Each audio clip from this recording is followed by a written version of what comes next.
Good day, Saints. This is the Rector, the Reverend Tom Ceramic Jr., and I'm coming to you from the front driver's seat of my car.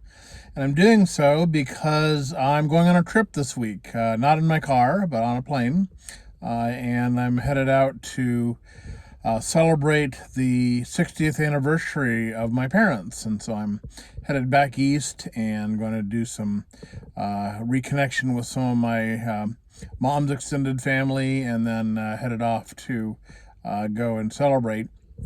And in fact, just today, I received the formal invitation to be at the celebration of that blessed event. So I'm headed off to do that, and I RSVP'd, of course.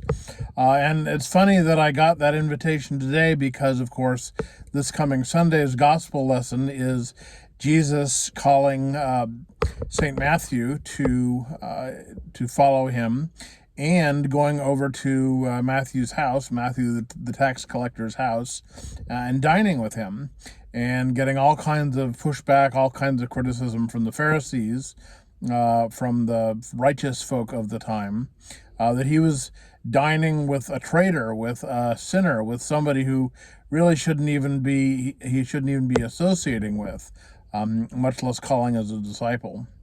And Jesus makes a very astute observation, is that only the sick are the ones that need physicians, that no one goes to the doctor just for fun.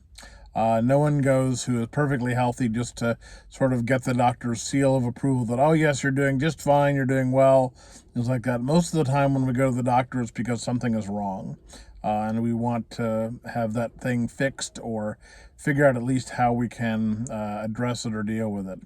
And so Jesus is saying the same thing to the Pharisees. He's saying, I'm coming not to call the righteous, but sinners. I'm coming not to heal the well, but to heal the broken and the challenged. And so I think it's worth us reflecting on two things.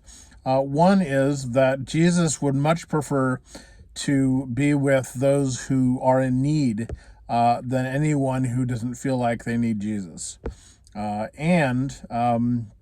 that will cause us as his disciples, as his followers, to go into places perhaps that we're uncomfortable with, that aren't our kind of people, to invite people to church that we wouldn't necessarily invite to a dinner party, because Jesus is going to be there, and Jesus wants to see people that need Jesus. And I think we can also take a page from this to realize that we are also ill. We are also people in need of healing and hope. We are also broken. And so when we know ourselves to be broken and fractured people, when we know that we aren't the best people that we could be, when we know we need Jesus, we are much more likely to be open to the fact that other people need Jesus, and to invite those people to dine with us at Jesus' table. So really invite you to think about that and pray about that and say, where am I needy, and what do I need from Jesus? Where do I need to ask for forgiveness for things that I've done or left undone?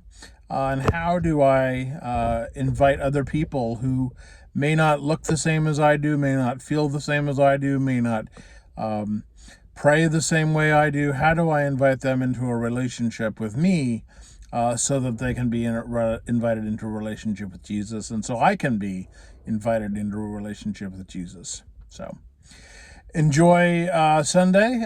Look forward to seeing you all when I get back, and hope that you will be blessings to one another. God bless.